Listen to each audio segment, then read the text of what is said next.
na namimigay siya ng pera. Pero ang main thing ngayon is I think nakakulong yan eh, di ba? Okay, ako naging DILG secretary ako ng maraming taon, ano, at siyempre yung kung saan siya ngayon nakakulong, sa Bikutan yata ito eh.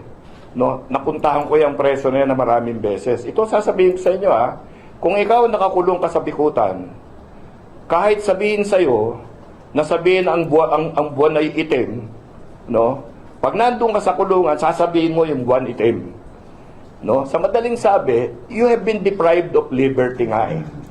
OMG mga kababayan, ang tindi po ng pambubulgar dito ng dati pong DILG na ngayon ay si Congressman Puno patungkol po dito sa nakakulong na si Madriaga dyan nga po sa Taguig sa Bagong Diwa ba ito? Kung gaano po kahigpit at kung ikaw ay nakakulong dyan, ano ho mga kababayan, kung sasabihin sa iyo ang buwan ay itim, sasabihin mo ang buwan ay itim.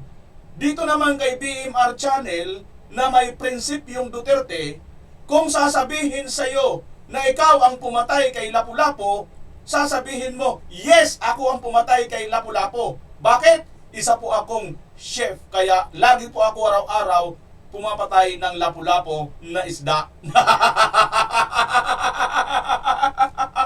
Ayan na mga kababayan, sa araw na ito ay pag-uusapan po natin at ibubulgar po, naglaban-laban na itong mga kongresista dyan patungkol nga po dito kay Madriaga. At dito, matapang na humarap ang kampo ni BP Inday Sara dyan nga po sa impeachment na ginaganap ngayon sa HOR. Ito po ang picture, ang larawan nitong kriminal na si Madriaga nakakulong dahil nga po sa salang kidnapping mga kababayan. Kidnap po ransom. At nako, napakatindi po ng mga revelasyon ngayon mga kababayan. At si Puno, darating po dyan sa Congress ngayon para isa rin sa mukhang manggigisa si Puno mga kababayan. Nako, panoorin po natin ang buong detalyeng ito sapagkat punong-puno po ng mga impormasyon at punong-puno ng mga revelasyon. At dito na po matutunghayan ng taong bayan kung gaano po kawalang kwenta ito pong witness at napaka-weakest witness. At ang kanyang mga ebidensya mga kababayan, wala pong kumukunikta, wala pong revelation, kundi talagang suntok sa buwan. Ayon nga kay Kong Puno, kung sasabihin sa iyo, ika nga, kung ididikta sa iyo na ang buwan ay itim, kahit alam naman po natin ang buwan ay puti, di ba? Maliwanag pong buwan eh. Maliwanag pong buwan, di ba? Kaya nga po, may tinatawag na kabilugan ng buwan or maliwanag ang buwan, di ba? Pero pag sinabi daw po sa iyo na ang buwan ay itim, sasabihin mo po yan, buwan ay itim kung ikaw ay nakakulong dyan sa kinalalagyan ni Madriaga. Yan po ngayon ang ating pag-uusapan mga kababayan dahil ang kampo ni Vice President Inday Sara Duterte ay matapang na humarap dyan nga po sa Congress at si Vice President pinaghandaan po nila ng upuan mga kababayan. As if, tingnan natin kung darating si BP Inday pero sure, andyan na po ang team niya ngayon. Yan po ang lahat ng ating pag-uusapan. Samantala, ako po yung nakikisuyo muna. Sa ngayon pa lang nakabisita sa aking channel, paki-like at paki-share ang video ito at paki-subscribe na rin. Kung inyong mararapatin, paki-pindot ang notification bell all. Mag-subscribe na nang lagi kang updated sa lahat ng mga ating upload at mga videos. Wala pong bayad yan. Malaking tulong po yan sa amin ng mga content creator. Maraming salamat sa iyo kabayan. Ituloy na po natin ang mga balita ngayon na ating pag-uusapan. Ito na po. Nagdatingan na po ngayon dyan sa HOR, no? Dyan nga po sa Congress, ito nga pong sila Madriaga. Ito po, panoorin nyo muna.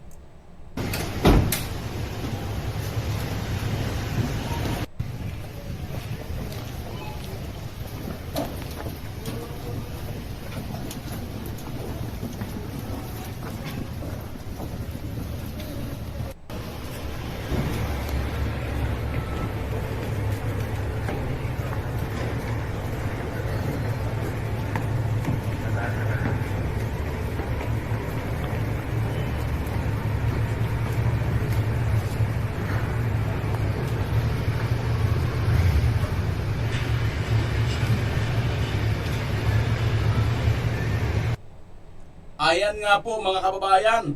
At ito naman ito naman po si ano, itong pangalan nito, yung abogado ni BP Inday, andyan na po mga kababayan sa HOR ngayon, no? Nagkita-kita na po sila. Ito nga si Madriaga, napanood ninyo, kanina lang. Ito naman po ngayon ang ayan, no, si Madriaga. Opo, nakasilpi-silpi mga kababayan sa kanyang abogado, ano ho? Ito po ngayon yung abogado naman ni BP Inday. Ayan mga kababayan. Teka lang ha. Thank you, sir. Teka Sir, lang, ha? we need kayo, sir, Sir to Lee. speak of anything. Sabi na lang natin ha. As long as it's within, of course, the corporate scope of Sabina, wala namang problema. Pero anong nararamdaman nyo ngayon, sir? Kasama po kayo sa pinatawag. Well, we just follow the process, no? I was under compulsory process, so nandito ako ngayon. Ayan mga kababayan, sana hindi ito copyright ano ho, kasi mahilig po mag-copyright ito, ABS-CBN, DCMM. Oh, ayan ho, kung sakasakaling i-copyright po nila mga kababayan, ay mayroon na po tayong kopya no ho, at sasalitain ko na lang dito. So ngayon mga kababayan, ayan po, base nga po sa inyong napapanood, ayan po si tawag dito. Hindi ko na po, ayan mga kababayan ha, hindi ko na po lalagyan ng boses at inanarate na lang po natin. Kita nyo po, ito po, si Attorney Puwa, mga kababayan, andito na po ngayon sa HOR. Ano ho? Nasa HOR na po siya at dadalo nga, konfirmado nga pong dumalo. So ibig sabihin mga kababayan, may nakikita po silang magandang chances dito kung bakit sila dumadalo mga kababayan. So excuse me po. Nakalimutan kong kumuha ng anluya. Sorry. Ito mga kababayan, so ayan na, nakita nyo na po ano ho. Ito po ngayon yung update ng hearing. Ito po, nagsasalita si To Abante. then Mayor Sara Duterte in 2018 and tasked with intelligence gathering. Hindi ko po yan inimbento. Nagalagay po yan sa affidavit ni Ramil Madriaga na aking hawak ngayon. Kung ipapakita ko itong affidavit na ito. Ito po nakalagay lahat. Lahat. Yan po mga kababayan, ang affidavit na Madriaga, di umano, at mayroon pa po ito mga kababayan, sulat naman niyang kamay. Ano ho? Naku po, itong mga sulat na kamay ni Madriaga mga kababayan, ay mayroon po tayong napansin dito. Ang dami po dapat natin pansinin sa mga affidavit at mga sulat ni Madriaga mga kababayan. Ha? Tuloy muna natin si Abante. Na Papasin natin. babanggitin ko dito tungkol kay Ramil Madriaga nakalagay sa kanyang affidavit. Natanggap ko rin yung supplemental affidavit niya na ina-attest ang kanyang unang affidavit na ito. Mas makapal kaysa sa unang affidavit. Hindi ko po tutuldukan itong supplemental affidavit at subalit sa pakakapahintulutan ng ating Madam Chair, maaaring ako din naman ay magtanong ng clarificatory questions tungkol sa supplemental affidavit na ito. Ayan ha mga kababayan, binigyan ko lang po kayo ng update na nagaganap dito ngayon sa ginagawang hearing. Samantala, ito po, balak pong pupunta po dyan itong si Congressman Puno at hindi pa po natin nakita doon, pero mukhang papunta po dyan ngayon at mukhang magku-question at tatanungin. Kasi nga po, tinuring na pala silang kalaban. Kalaban na palang turing sa kanila. Ako, ito mga kabayan maganda kasi nga ano na po talaga sila, hindi na sila united. Hindi kamukha dati na talagang magkakaano sila magkakasama Noong 2025, unang impeachment kay BP Inday. This time, ito na po sila ngayon mga kababayan. Away-away na. So, sa amin, tama na yan. Kasi kontrato sa amin, kalaban, hindi kalaban na. Di ba? Ayun kung ang trato daw sa kanila ay kalaban, di kalaban na. Aba, maganda-ganda po ito. Sabayan na po. Sige, Puno. Tuloy ka na dyan. And dito sa hearings, binabantayan namin, So again, number one, in the hearings that will come up, we hope that they will confine themselves to the complaints that have been judged as substantive. Sana walang bago, no? Kasi parang kumbaga pupuslitin nila yung ibang mga issues na wala naman dun sa original complaints. And there are only 3 complaints that I think we are seeing. Number 1 is the grave threats. Number 2 is the intelligence funds, no? And The third one is yung kay Madriaga, no, na namimigay siya ng pera. Pero ang main thing ngayon is I think nakakulong yan eh, di ba? Okay, ako naging DILG secretary ako ng maraming taon, ano, at siyempre yung kung saan siya ngayon nakakulong, sa Bikutan yata ito eh. Ayan mga kababayan ha, siya po ay naging DILG ha. At yan nga po daw po ang main thing ngayon na si Madriaga. At si Madriaga ay nakakulong nga dyan sa Bikutan. At bilang DILG, ito pong si Puno before, matagal siyang naging DILG secretary. Ano ba ang mayroon dyan sa Bikutan na kulungan ni Madriaga? No, napuntahan ko yung preso na yan na maraming beses. Ito sasabihin ko sa inyo ha. Ano yun? Kung ikaw nakakulong ka sa Bikutan, kahit sabihin sa iyo na sabihin ang buwan ay itim, no? Pag nandun ka sa kulungan, sasabihin mo yung buwan itim. Ano ang pagkakaintindi nyo rito mga kababayan sa sinasabi ni Puno na pag ikaw ay nakakulong dyan sa Bikutan, nakulungan ni Madriaga, pagka sasabihin daw sa iyo, ididikta sa iyo na ang buwan ay itim. Ano yung sasabihin mo? Sasabihin mo, hindi. Puti po, maliwanag po ang buwan, hindi po yan itim, puti. Hindi daw mga kababayan. Sasabihin mo rin, ang buwan ay itim. Ano lang ang punto dito? Ang punto dito, kung ano ang idikta sa'yo, yun ang gagawin mo. Di ba? Diretsahan po yan mga kababayan, di ba? Kahit sabihin sa iyo na sabihin ang buwan ay itim, no? Pag nandun ka sa kulungan, sasabihin mo yung buwan itim. Anong pagkakaintindi nyo dyan? Kayo na ang umusga at kayo na mag-comment na pagkasabihin daw sa iyo ang buwan ay itim, ay syempre sasabihin mo talaga ang buwan ay itim. Anong ibig sabihin dito? Simple para sa akin. Para sa akin, pag sinabi sa iyo, dinikta sa iyo, na gawin mo ito, gawin mo yan, huwag mong gawin ito, huwag mong gawin yan, anong mangyayari? Ayon ito sa dati pong dati pong sekretary ng DILG na laging nakakapunta dyan sa Bikutan na yan, nakulungan ni Madriaga. Anong ibig sabihin nito mga kababayan? So posibilidad ba, base dito sa sinasabi ni Kung Puno, posibilidad ba na lahat ng mga ginagawa ngayon ni Madriaga ay pawang dinikta lang sa kanya at ipinagawa lang sa kanya? Kayo na mga kababayan ang sumagot. Kung may posibilidad ba, base dito sa mga revelasyon ni Congressman Puno. No? Sa madaling sabi, you have been deprived of liberty nga eh. Yon, kasi ikaw, wala kang kalayaan, hindi ka pwedeng lumabas-labas, hindi ka pwedeng magsalita, wala, hindi ka malaya. Di ba? Liberty on anything, liberty to move, liberty to go out of that place, and even liberty to talk. OMG mga kababayan, hindi liberty of anything, hindi ka malaya sa lahat ng dapat mong gawin. At ang isa dito, yung magsalita. Hindi ka pwedeng lumabas. Bawal sigawan yung gwardiya, bawal magmura sa kung hindi mo dapat murahin, di ba? So, when we're looking at testimony coming from somebody na nasa kulungan, siguro pag-isipan natin na mabuti as representatives of the people, as district congressmen, ito si Roland, abogado, dapat, pag-isipan natin, talaga bang tama yan? Kasi baka maulit na naman yung nangyari kay Secretary. Ito si mga kaubayan, ito si Abante. Dapat ang sarap sanang nandito ito si Kung Puno ngayon, Kasi si Abante, ang sinasabi niya, Yan. Di ba isa itong pastor ng kanyang simbahan. Di ba mga kaubayan? At ito nga kay Madriaga ang isa sa kanyang kinukuha ngayon na talagang napakalaki niyang witness. Abay, hindi mo pinag-iisipan, hindi ka nga lang abogado, kundi isa kang pastor. At alam mo, pagdating po sa Biblia, mas lalo ka nga dapat conscious Mas lalo ka dapat may pakialam kung ano talaga ang katotohanan at hindi ka dapat dyan moralidad na magsisinungaling or ipagsinungaling. Di ba? Pawang katotohanan din dapat ang mo kasi nga nangangaral ka ng katotohanan Di ba mga kababayan?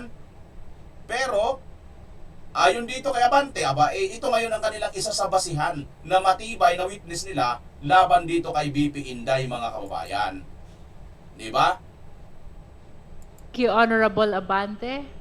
Both the manifestations of the Honorable De Lima and the Honorable Abante will form part of the record. Ayan, mga kababayan. Tapos na si Abante magsalita. Ituloy natin si Kung Puno. Ni Laila de Lima, di ba? Na lahat ng mga testigo sa kanya, mga nasa kulungan eh. O, ano nangyari? 6 na kaso yata yun, tapos dahan-dahan, nawawala yung testigo. Nung nagbabago yung warden, nagbabago rin yung testimony. Ganyan. So, anong point? Dapat may corroboration. Hindi pwedeng sinabi lang nitong isang nasa pihitan na ganito ang nangyari. Kailangan, may binabanggit siyang pangalan dito, Colonel Nicolas, kung sino-sino yung mga iba dyan. Di ba si Colonel La Chica, mga kababayan, binanggit niya? Pero anong ginawa ni Colonel La Chica? Pinabulaanan, pinasinungalingan ang sinasabi ni Madriaga at kinasuhan pa nga si Madriaga. Ano ka ngayon? Siyempre sulo na lang si Madriaga. Gaano kaliit ang credibility ni Madriaga? Nagsusulo lang, walang nagko-corroborate. Kinasuhan pa nga siya eh. Dapat magtestigo rin sila na tama yung sinasabi niya. Hindi nga po, Congressman Puno nagtestigo na tama eh. Nagtestigo nga, laban sa kanya pa nga eh. Baliktad nga eh, di ba? So ibig sabihin, sinungaling talaga ito si Madriaga, kriminal talaga to. Natotoo nga yung sinabi niyang nangyari. Di ba? Marami akong nakikitang problema dyan. Hindi ko na lang isa-isahin kasi doon na lang sa hearing, baka puntahan namin ang hearing at Ayan mga kababayan, baka puntahan namin ang hearing. Baka nandito na nga ito ngayon ha. Silip-silipin natin mamaya-maya. siguro tanungin din namin siya. Kasi maraming inconsistencies, no? At bottom line, dito sa mahabang affidavit niya, kukunti lang yung pertaining to the period when Vice President Sara was Vice President. Again, yung complaint affidavits at yung complaints that were judged sufficient in substance must be limited to the period when she was Vice President. Kasi ba't mo siya impeach for when she was Mayor? Hindi naman impeachment ang Mayor.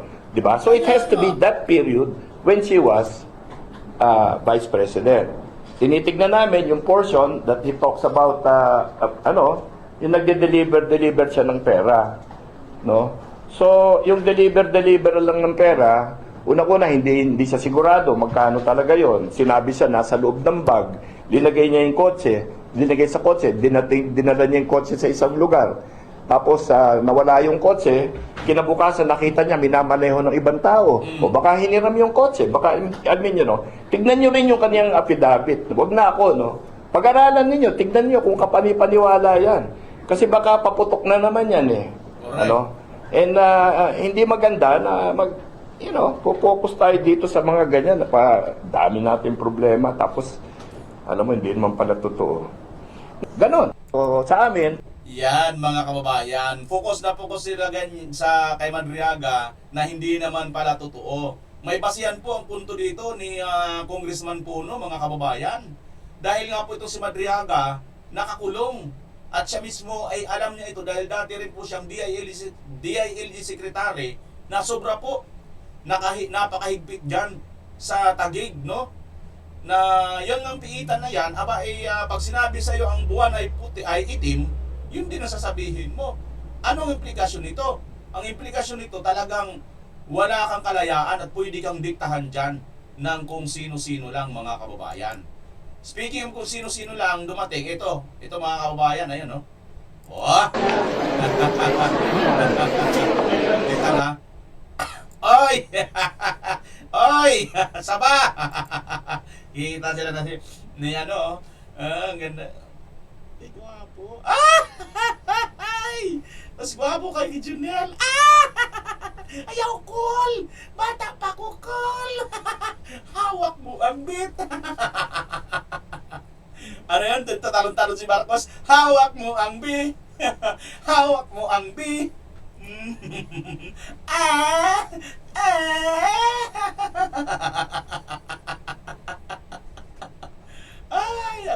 Ay, agay. Pastilan. Ayan mga kabasa. Ayan ang smile niya. Ay! Yung sabak ko dito, nasaan yung sabak? Eto mga kabayan ha, lipat tayo dito sa news. Tingnan nyo po ito ha, tingnan nyo po ito. Mayroon akong papapansin sa inyo. Una nang sinampahan ng grave threats at inciting to sedition ng NBI si VP Sara sa DOJ. Isinumite na rin ng ahensya ang mga dokumento kaugnay sa kaso. Kita nyo mga kababayan, ito pong pangyayari na ito, una nang sinampahan si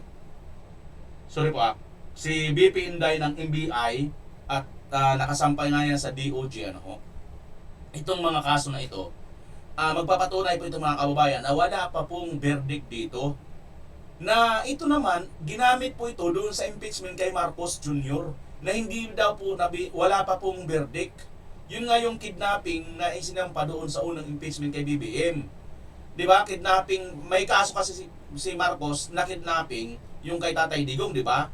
Pero kung nga sabi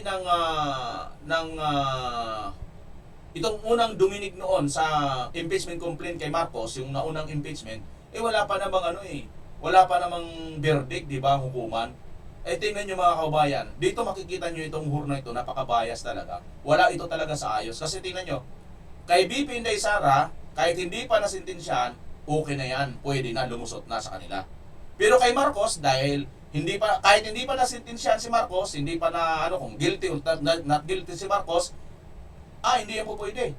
Kasi wala pang verdict Pero kay BP Sara, kahit may verdict or kahit wala pang verdict, okay tuloy natin.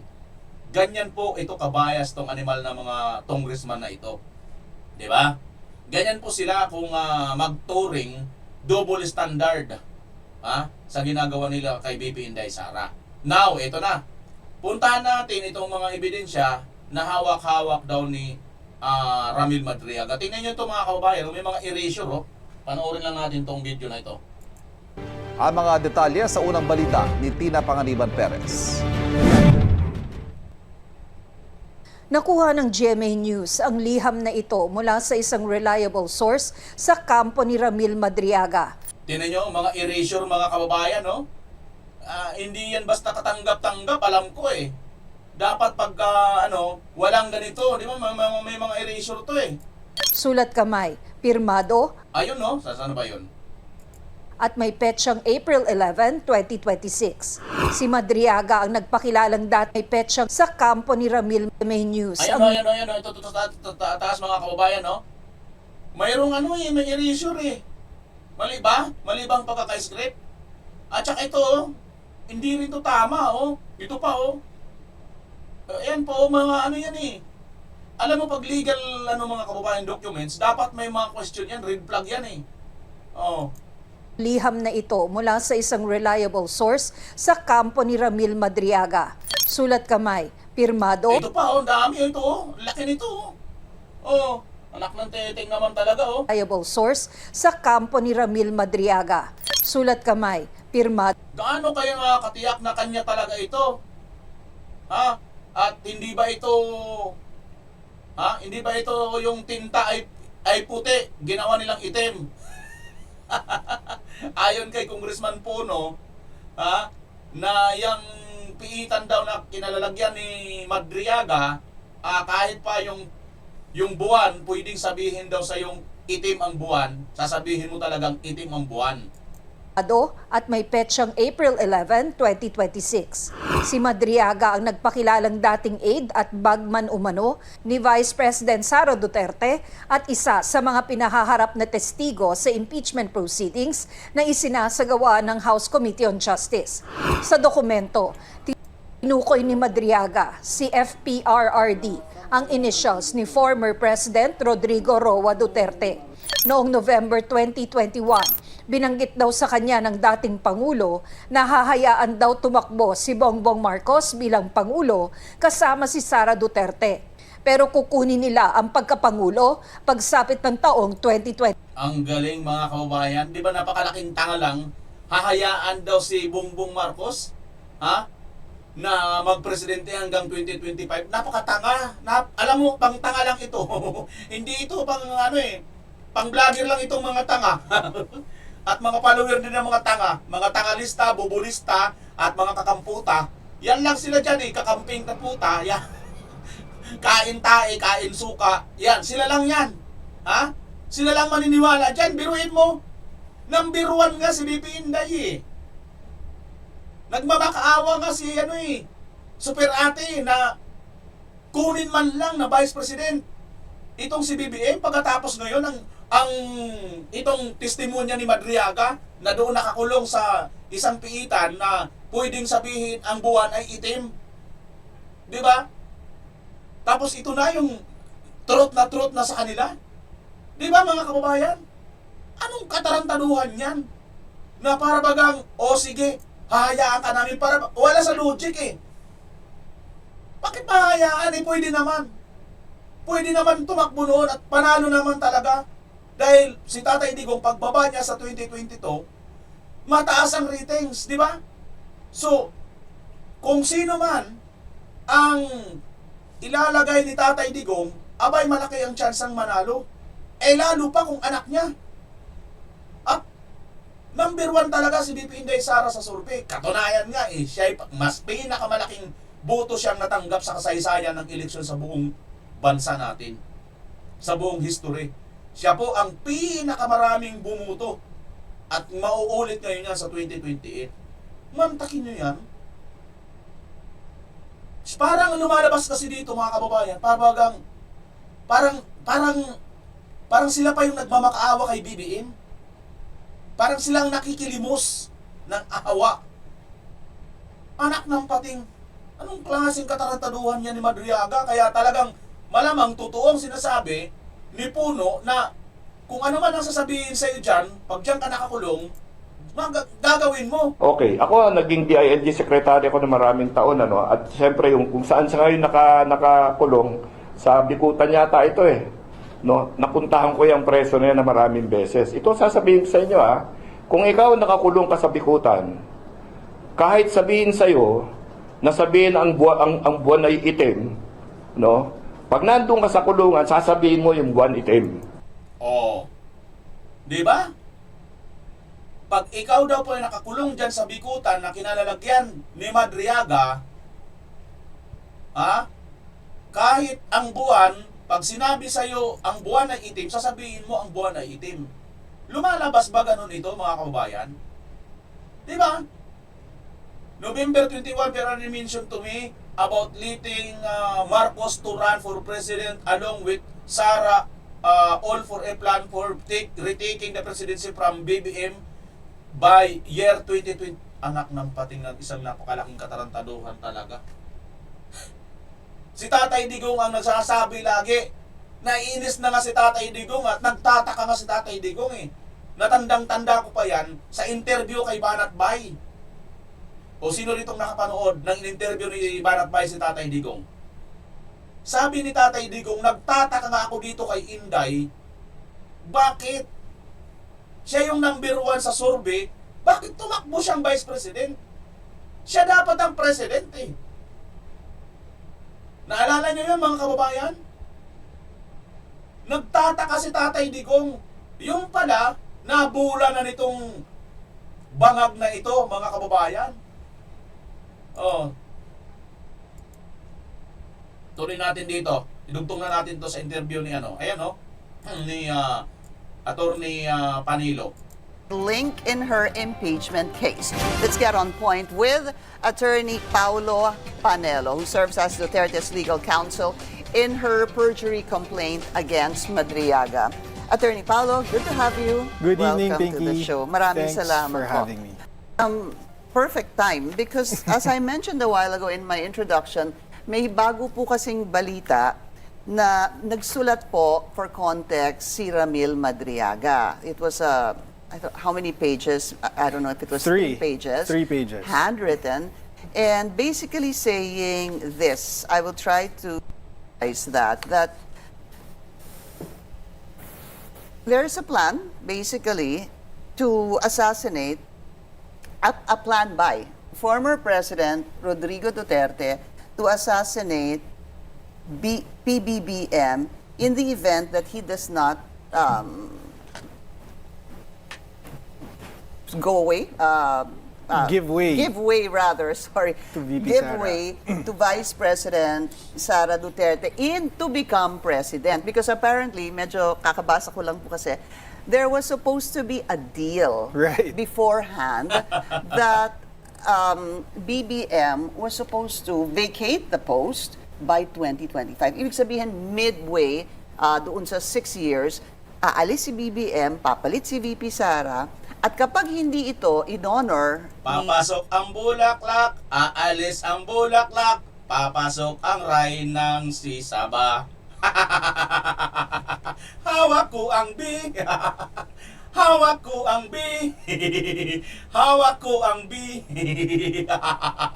Lang yan naman talaga, oh. ni BBM ay either i-assassinate siya through poisoning, magkaka-people power, and etc. A lot of other things. That's part of the letter. First of all, your reaction to that. Yeah, this is exactly what I mean when I say the more Madriaga talks, the better for VP Sara's defense. Correct. Because this is clearly unbelievable. Not a word of what he said was true.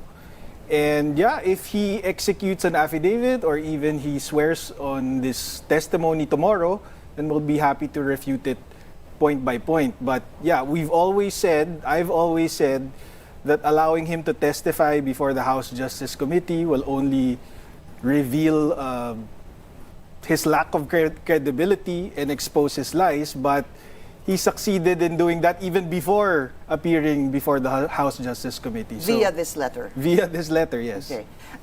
While it can appear outrageous for someone like you, there could be other sectors that might believe in this because nga, again, may usapan daw, sila, si Pangulo, dating Pangulong Rodrigo Duterte, PBM, the Vice President, the then Mayor Sara Duterte, hanggang 2025.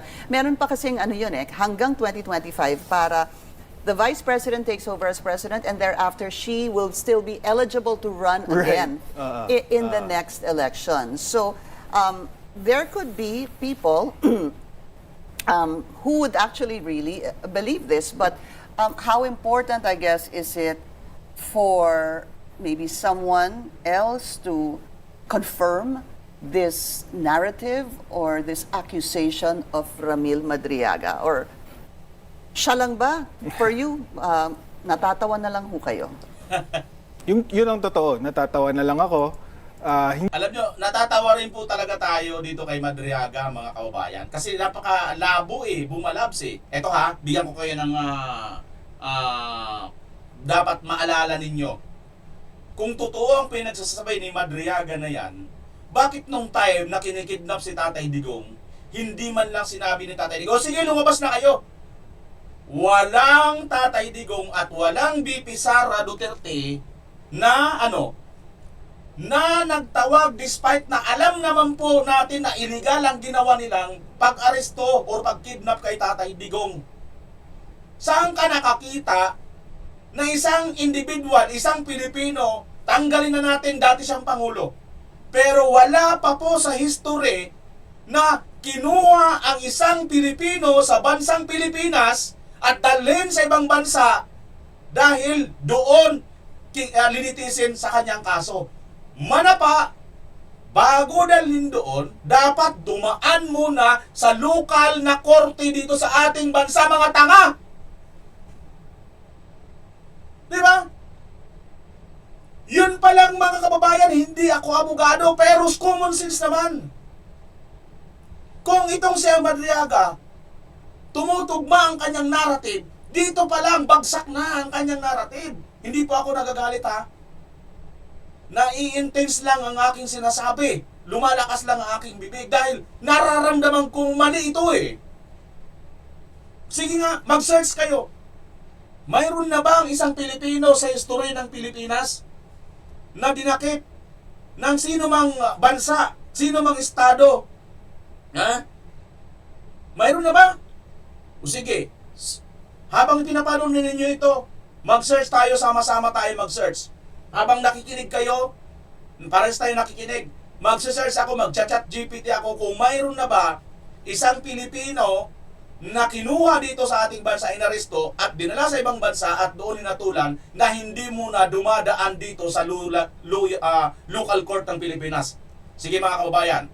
Hindi naman magiging mahirap para makakuha ng mga testimonya kahit nga mismo dun sa mga nabanggit niya like si Senator Amy Marcos, binanggit ni Ramil Madriaga, nakasama daw sa meeting na yon.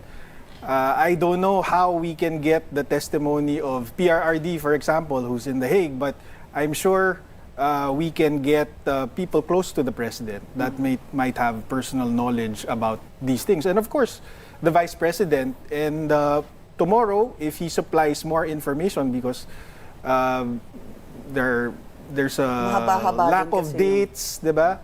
And specific details, if he supplies that, then we'll definitely use that to dismantle his lies. What do you think of the timing of this letter hours before him supposed to appear during the hearing of the House Justice Committee? I think it's perfect timing, to be honest. Kasi we're talking about two things really, legal and public perception.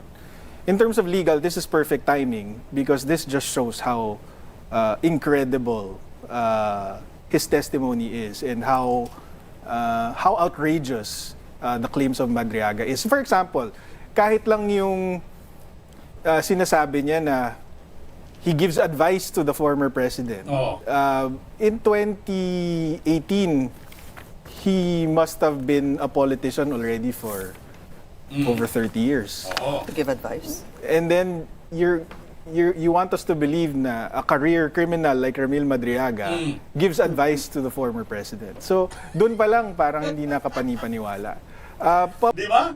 Isang malaking katangahan, biruin mo yung isang kriminal, nakakulong, tandaan po natin history po ni Madriaga, nasintensyahan po ito noon sa kidnap for ransom at may mga napatay pa nga po ito na operatiba.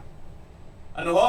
At ngayon, na-aresto ulit siya at nakakulong ulit siya sa ganon uling kaso, kidnap for ransom.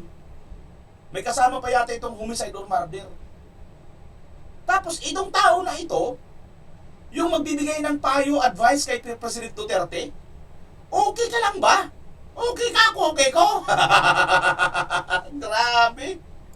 Public perception-wise, this is something, of course, that we have to contend with. Sabi mo nga, baka may mga maniwala. But that's why we're granting these interviews. We are sharing with the media our evidence against Madriaga to show that he's a fraud. I said there will be individuals or sectors who could believe this story of Ramil Madriaga. In fact, one of the differences rather, would be a fairer statement from the last impeachment to this impeachment is Ramil Madriaga. Hindi ho ba? Kasi wala naman siya during the impeachment, the first impeachment against the Vice President. Siya Correct. yung parang bagong mas naisama dito sa impeachment that they're talking about right now. All right, so you want to hear what he will probably say tomorrow so that you were saying you can answer this point by point. But Yes. you've read the whole letter, those 3 pages. Yes, I have. Okay? And Yun pa lang, how would you refute that? so, for example, I think it's pretty common knowledge that it's President Marcos and Senator Amy that tried to convince VP Sara, not the former president, to run as... I think initially Senator Amy said that they were hoping that VP Sara would run for president and that BBM would run as her vice president. Pero in some miracle, she agreed to slide down to vice president. So doon pa lang labo-labo na yung storya ni But yun yung Madriaga. story ni Ramil Madriaga. Yeah. Yan yung basically, yan yung nakasulat dyan sa letter na they were able to convince the Sara Duterte, para lang hindi magulo, na maging VP ni BBM. No, That is the letter of that's Ramil. what Senator Amy was saying in an interview. They tried to convince initially Sara to run for president, hoping that she would pick BBM as her vice president. But late in the game, Vice President agreed to slide down to be BBM's president. Yeah. Other parts of the letter that you can remember? It doesn't make sense to have a term sharing agreement. I don't think even BBM will admit to that, quite frankly. If he does, You mean he'd be- admit to that or accept that? no, admit Admit, to okay. admit to a term sharing. Yeah. And PRRD, from what I recall, had no confidence whatsoever with BBM. So I don't think he would endorse such a plan to have BBM president and VP Sara as her vice president. If I recall correctly, PRRD wanted her daughter to run for president. All right, so let's see what if this will actually even form part of tomorrow's hearing, because we understand, of course, that during the first hearing last March 25, there were certain documents that were asked and subpoenaed from various groups, individuals, and agencies. All right, what are your expectations tomorrow? Because the Manila RTC, I believe, had approved the Ramil Madriaga to actually make it to the House of Representatives tomorrow via the Justice Committee. Do you have any concerns about that? No real concerns on our part, legally speaking. We know that he's lying. We know that everything he's saying is fabricated. So Yan mga kababayan, alam po ng lahat na fabricated at nagsisinungaling po itong si Madriaga. Ano ho? At yun na nga, yung isa sa masabi natin mga kababayan, na ito pong si Madriaga ay napakasinungaling at kung kahit pa nga sa ano na lang, kahit na nga sa sinasabi niya na logic na lang mga kababayan, yung sinasabi niyang pinagbibintangan niya na di umano sa 2025 magaganap daw yung tinatawag na CPRRD, pauupuin daw si VP Sara at patatalsikin si Marcos. Abay, kung ganon, doon sana sa nangyaring yun, pwede na eh. Kasi mga kababayan, nag-chat GPT po ako habang nanonood tayo. Ang resulta po, wala. Kundi si Jimenez po ang kanyang sinasabi lang ni chat GPT, ang alam niya. Si Jimenez lang po ang recorded at ang alam ng chat GPT, mga kababayan. Ito, chat GPT, marami pong mapapagkatiwalaan ng kanyang sinasabi. Pero, pasensya na, dito natin makikita na talaga ang social media man, ang mga media man talaga, minsan may bias talaga sila eh. No? Kasi hindi nila alam. Hindi nila alam ang malinaw na nangyari. Talagang nakikinig lang sila dito sa ABS-CBN, GMA. Itong nila papaliwanag ng ChatGPT Mga kababayan ito sabi nito niya may controversial na kaso, may ilang insidente na kinwestiyon ng publiko kung nasunod ba ang tamang proseso. Kaso ni Mark Jimenez, isang negosyanteng Pilipino na hiniling ng US na ma-extradite, dumaan sa mahabang proseso sa korte bago na ipadala sa US. Dito makikita na sinunod ang legal process kahit matagal. Kita nyo mga kababayan, si Mark Jimenez, hindi po yan presidente. Although sinasabi nila mayaman po ito, pero US po ang gustong kumuha nito noon. Hiniling dito sa ating bansa dahil may kaso ito doon sa Amerika. Pero ano nangyari? Hindi agad-agad nakuha ng US. Dumaan sa mahabang proseso at due process. Mga kaso ng deportation sa iba't sitwasyon. Wala talaga, si Jimenez lang nababanggit. Pero kahit si Jimenez, mga kababayan, ay dumaan din sa due process. Diba? Sabi ko nga rito, mukhang di yata kayo updates kay FPRRD. Dinala siya ng hindi dumaan sa local na korte. Anong sagot niya? Siya ay inaresto sa Pilipinas at direktang dinala sa ibang bansa nang hindi dumaan sa anumang legal na proseso sa korte. Bakit importante ang kumpirmasyon? Kung totoong nangyari iyon, malaking constitutional issue iyon. Posibleng paglabag sa due process. Kita nyo Kita nyo mga kababayan, hindi nila alam ito. Sabi niya rito, malaking constitutional issue iyon. Posibleng paglabag sa due process. siguradong magiging headline sa lahat ng major media, GMA, ABS-CBN, International News. Ibig nyo sabihin mga kababayan, yung nangyari kay PRRD na pagdala sa ibang bansa at hindi dumaan sa korte, hindi dumaan sa due process, hindi ito na headline sa GMA at saka sa ABS-CBN. I-search nyo mga kababayan na yun, no? Ito yung sinasabi ni ChatGPT, oh. Hindi ito yung tipong mananatiling haka-haka lang. Lalabas at lalabas ito sa credible sources. Posibleng pinanggalingan ng balita, may mga kumakalat ngayon, online na edited clips, misleading caption, maling interpretasyon ng travel o investigasyon. Minsan, napagkakamalan itong inaresto at dinala na. Ano ang dapat gawin? Para makasigurado, tingnan kung may report mula sa GMA News, ABS-CBN News, Reuters, hanapin kung may official statement, court order, extradition, documentation. Kita nyo mga kababayan, ito po ang sinasabi natin, tumutugma talaga. Ang sinasabi ni Mayor Basti Duterte, hawak nila ang mainstream media. Tayo po social media. Mismo si ChatGPT, hindi niya alam mga kababayan. Ngayon ko lang ito na, grabe, nagulat ako. Mismo si ChatGPT, ngayon lang niya ito alam. Walastik naman itong, grabe. Grabe as in. Totoo nga talaga, confirm. Na talagang hawak talaga nila ang mainstream media at itong mainstream media, wala po talaga sa atin.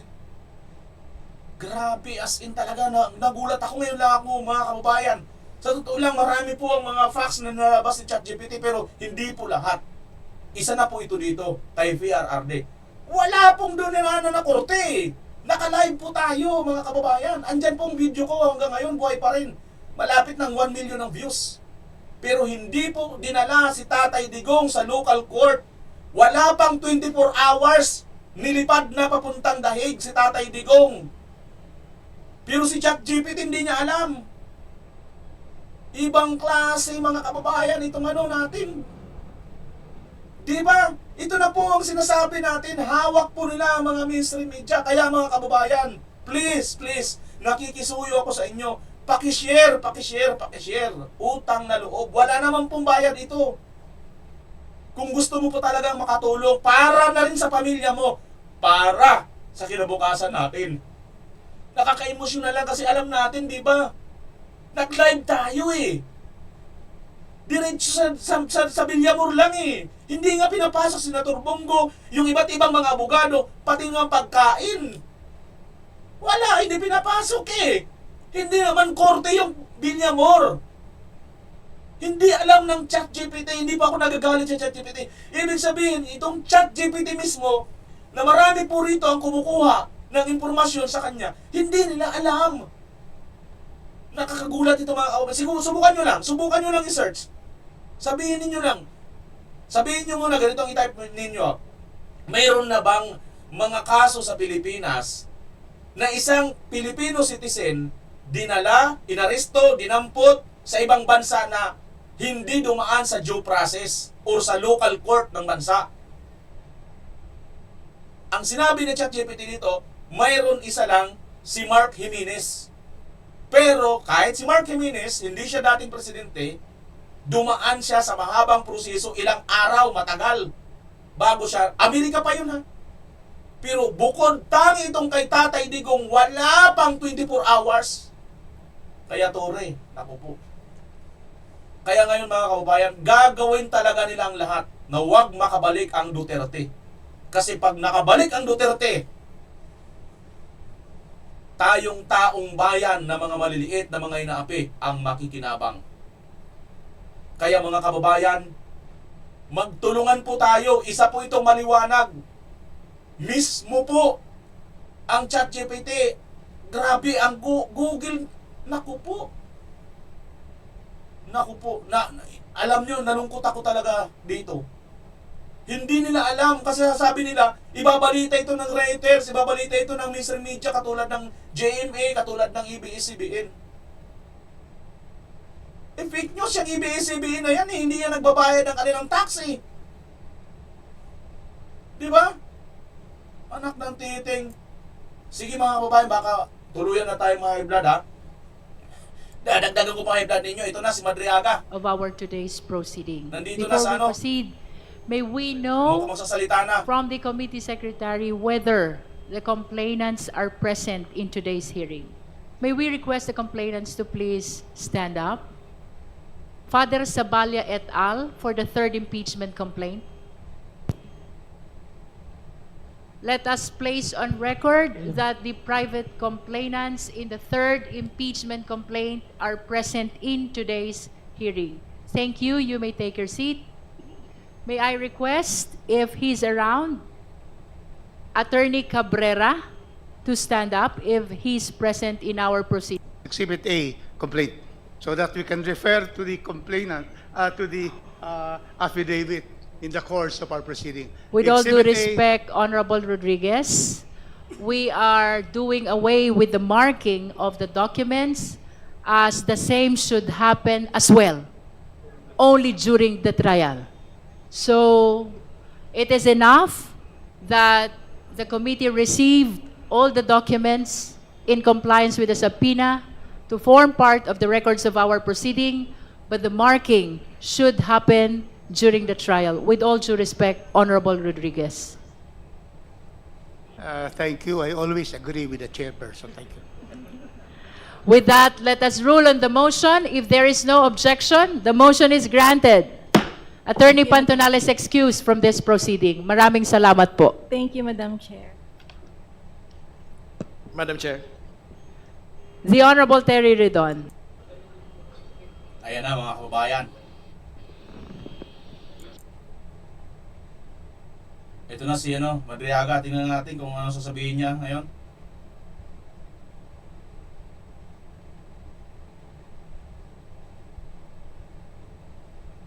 Tinatanggalan na ng pusas. Tingnan natin mga kababayan kung ano sasabihin nito ngayon.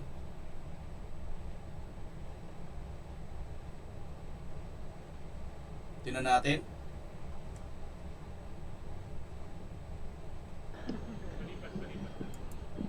Tingnan natin muna mga kababayan kung ano sasabihin nito.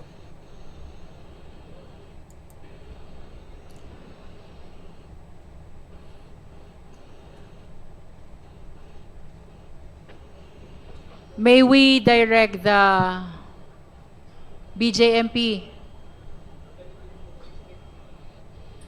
That brought before this committee. Thank you.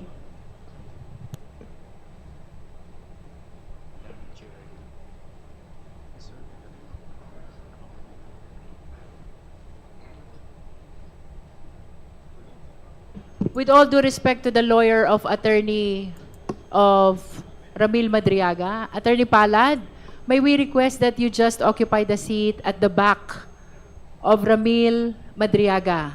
This is to be consistent with our rule that the participation of lawyer is limited only to giving advice to the resource persons or parties in this impeachment complaint.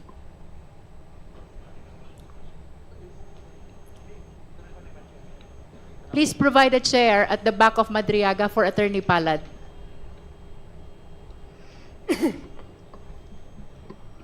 The oath has been administered to Ramil Madriaga. Now we recognize the Honorable Terry Redon to continue with his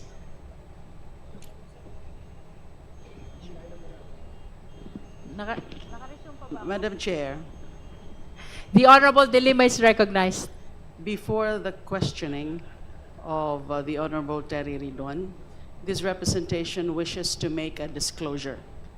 You may proceed, Honorable De Lima. Thank you, Madam Chair. I wish to inform this committee that sometime in November 20... Meron po kayong pirma dito, no? Opo, Madam Chair. So kayo po mismo yung pumirma dito sa affidavit po na ito. Opo, Madam Chair. Walang pumirma para sa inyo. Opo, Madam Chair. Opo, Madam Chair. Ang buwan po ay itim, Madam Chair. Okay. Can we be specific, Congressman Redon, because it appears that there are two affidavits already. The original consisting of 5 pages and the supplemental affidavit which was mentioned by the Honorable Abante. Sige po, maglilinaw ho tayo. So bukod po doon sa affidavit na pinirmahan na binigyan po ng kopya si Congresswoman De Lima, meron pa po ba kayong ibang mga dokumento o affidavit na pinirmahan, Ginoong Madriaga? Opo, bukod po dun sa November 29 na affidavit, ay meron pa po akong supplemental na ginawa, sinumpaang salaysay na may petsang April 11, 2026. So ito po yung supplemental affidavit, bagong affidavit po ito. Opo, Madam Chair. Meron po ba kayong kopya ng supplemental affidavit po na ito? Opo, Madam Chair, nasa abogado ko po. Madam Chair, kasi yung affidavit po ay nakalagay po sa records po ng komite. Ang supplemental affidavit po ay bagong affidavit, karagdagang affidavit ni Ginoong Madriaga. Tingin ko mahalaga po na mabasa sa harap po ng komite na ito yung kabuuan po ng supplemental affidavit para mag-form part ng records at syempre masumpaan din po na ni Ginoong Madriaga ang katotohanan po ng bagay na ito. Madam Chair. So there is a request for Madriaga to read his supplemental affidavit. Do you have with you the copy? Opo, Madam Chair. Yes, if there are no objections from the members, then we give the floor to Madriaga to read his supplemental affidavit. Madam Chair. For the guidance of the members, we also direct the COMSEC, if it is possible, to flash in the screen the supplemental affidavit of the resource person as he read the same. Kindly provide as well copies of the supplemental affidavit to all the members. And flash the same in the screen as the resource person read the contents of the supplemental affidavit. You may proceed, Mr. Madriaga. Please read your supplemental affidavit. Opo, salamat po, Madam Chair. Supplemental affidavit. I, Ramil L. Madriaga of legal age, Filipino and with address at care of Annex 2, BGMP Camp Bagong Diwa, Taguig City, after having been duly sworn in accordance with law, do hereby state, 1.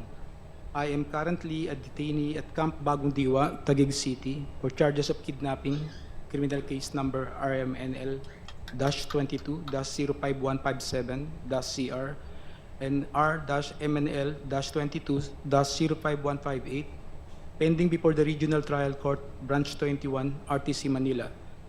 2. On November 29, 2025, I executed an affidavit which was subscribed and sworn to before Attorney Cynthia Biñas Pentonal on the same day. In my affidavit, I narrated my involvement with then President Rodrigo Roa Duterte, PRRD, his daughter Sara Duterte, Sara, other members of their family, and their close associates. More specifically, I provided a personal account of the various works I did for the aforementioned individuals, including campaign and organizing activities, intelligence gathering and sabotage, and transportation of large sums of money under the direct instructions of either PRD or SARA. 3. With my consent, my affidavit was submitted and referred to the Office of the Ombudsman through a letter dated December 15, 2025. 4. After I executed my affidavit, I learned that Sara denied any affiliation with me and that she has no personal or professional relationship with me. She added that she has never given me any instruction of any kind. 5. I received through my counsel a copy of complaint dated March 4, 2026, filed by Sara or BP Sara herself before the Office of the City Prosecutor, Taguig City, for perjury. In her complaint, BP Sara reiterated that she has no personal or professional relationship with me.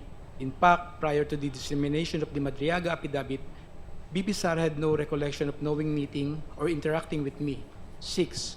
However, her denial of any affiliation with me is absolutely false. She lied under oath in her perjury complaint against me.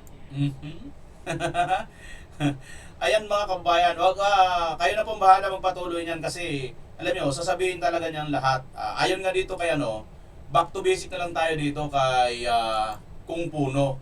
Sabi ni Kung Puno, pag nakakulong ka dyan sa Camp Bagong Diwa sa sa bikutan ay ikaw daw po, kahit anong ipasabi sa'yo, kahit anong idikta sa'yo, sasabihin at sasabihin mo dahil hindi ka malaya. Yan po ang matinding ibinulgar ni Congressman Puno. Napuntahan ko yung preso na yan na maraming beses. Ito sasabihin ko sa inyo kung ikaw nakakulong ka sa bikutan, kahit sabihin sa'yo, na sabihin ang buwan ay itim, no? Pag nandun ka sa kulungan, sasabihin mo yung buwan itim. O, Madriaga, pakisagot nga yan. Pag ikaw daw pala ay nandyan, nakakulong sa kinalalagyan mo sa bikutan na yan, kahit ang buwan ay itim, sasabihin mo daw ang buwan ay itim. Tama ba yan? Totoo ba yan, Madriaga? Yan siguro ang isa sa sagutin mo. Kasi, sa totoo lang, itong si Puno, congressman, matagal na naging DILG secretary, versus sa'yo, na isa kang nakakulong dyan, at alam niya kung ano ang mga nangyayari sa mga nakakulong dyan. Nangyari din ba ito sa'yo, Madriaga? Kaya ka ngayon nagsasalita ng ganyan? Kaya ka ngayon, kung ano-ano na lang mga sinasabi mo, laban dito kay BP Inday Sara? Pakisagot lang, Madriaga, dahil siyempre nag-aabang ang taong bayan kung gaano katotoo na nang pwede kang diktahan dyan na ang buwan ay sabihin sa iyong itim, ay sasabihin mong itim. Naniniwala ba kayo, kabayan, na ang buwan ay itim? Comment nyo nga dyan sa baba kung itong si Madriaga ay nagsasabi talaga ng pawang katotohanan o pawang kasinungalingan. Dahil dyan, punta na po natin ang mga nag-comment at gusto pong magpa-shoutout, mga kababayan. Kung anong inyong masasabi comment up kayo. Habang binabasa po, basahin po natin ang mga gustong pa-shoutout. Hello po, Sir BMR. Salamat po sa pag-shoutout. I am Lady po. Avid watcher and listener from Singapore. Mabuhay po kayo. More power to your vlog. DDS matibay tayo lang sa kalam. Sabi ni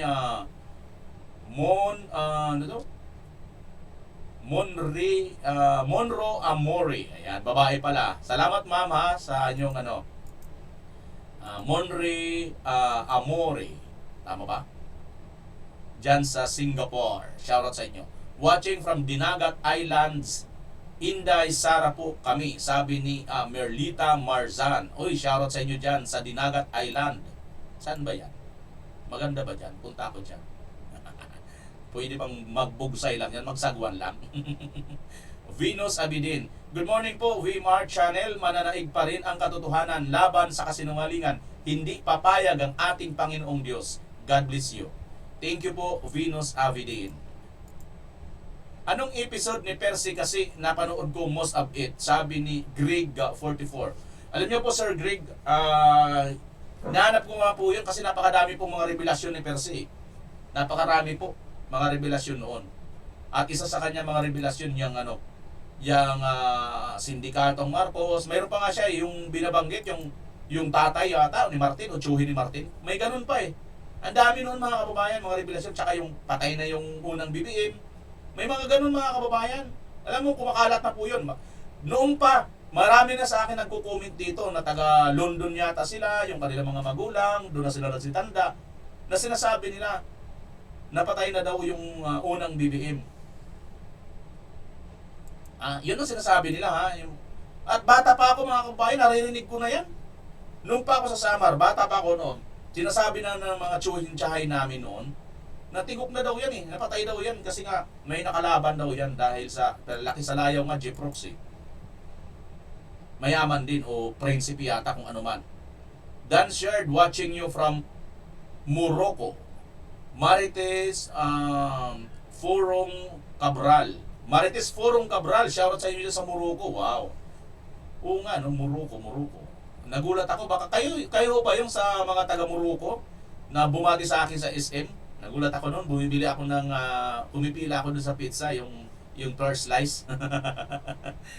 May tingin ng tingin sa akin, inabahan ako eh. Dalawa sila mag-asawa, akala ko mayroon akong tinakbuhan na akala ko sabihin sa akin, ikaw yung snatcher yung pala nakilala ako. Mga taga Morocco sila Shoutout sa inyo, baka kayo yun, no? Shoutout sa inyo, ma'am. Sir.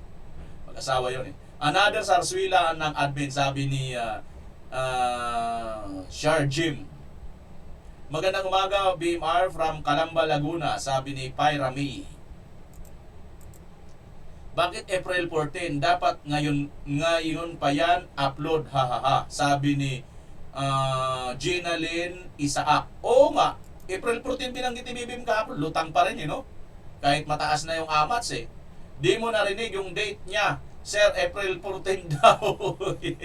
April pa lang ngayon, sabi ni Mary Anda Davis. Oo nga, no? Hindi ko na masyado napansin yun. Oo. Tanong lang ako ha, bakit ang Pilipinas flag ay kalahati lang? Adelina Bariclic. Hindi po kalahati. Buo naman po yan, di ba? Buo ito. Ayan, no? Palagi ko buo yan. Ayan, no? Kulay blue, kulay pula. Buo naman po ito. Maliit lang. Okay? Maliit lang po yan, ma'am. Buo yan. Andun ang mga star eh. Raul Sildo, tuloy lang balita mo sir, watching from Upol, Misamis Oriental. Uy, shoutout sa inyo dyan sa mga taga Upol, Misamis Oriental. Thank you sir ha.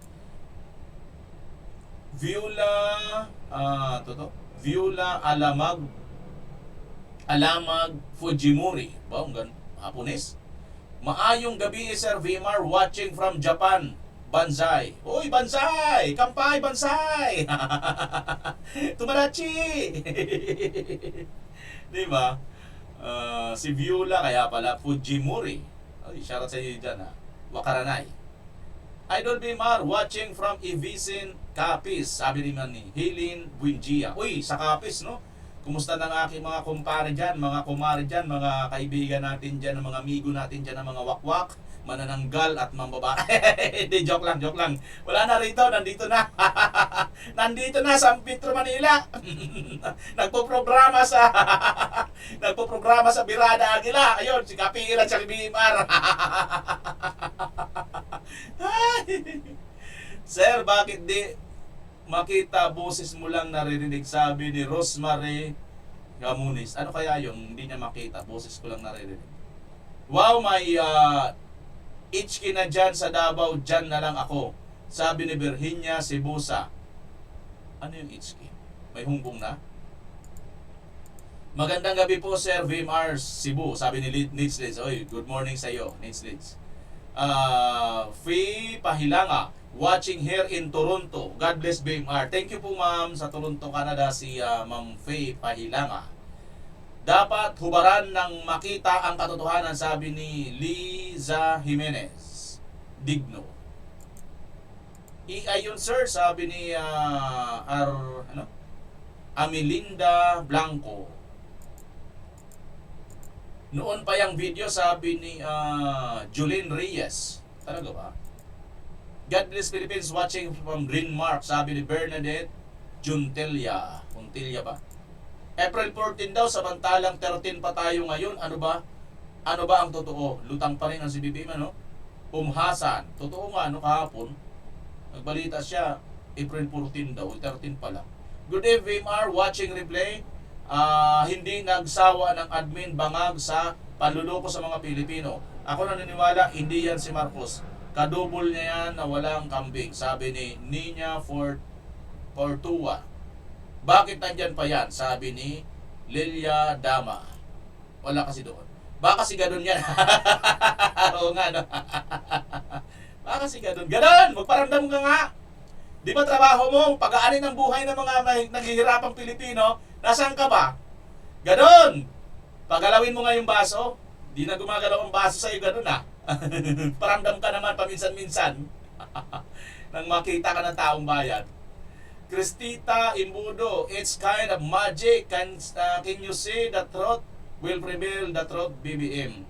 So shout out po, watching from Abu Dhabi, sabi ni Mary Gulaki. Kanina yung tama. Tama po ba sa probinsya? Totoo po, sabi ni Ani Lunda. Lords BMR, may kadobol naman siguro pero walang usok na may tatago. Sabi ni Bad Stevie. Oo nga no? Old man puro na nga video, sir. BP Sara, sabi ni Needs Leads. Okay. Ayan po mga kababayan, maraming salamat muli sa inyong walang sawang pagtutok at pagsubaybay sa ating channel.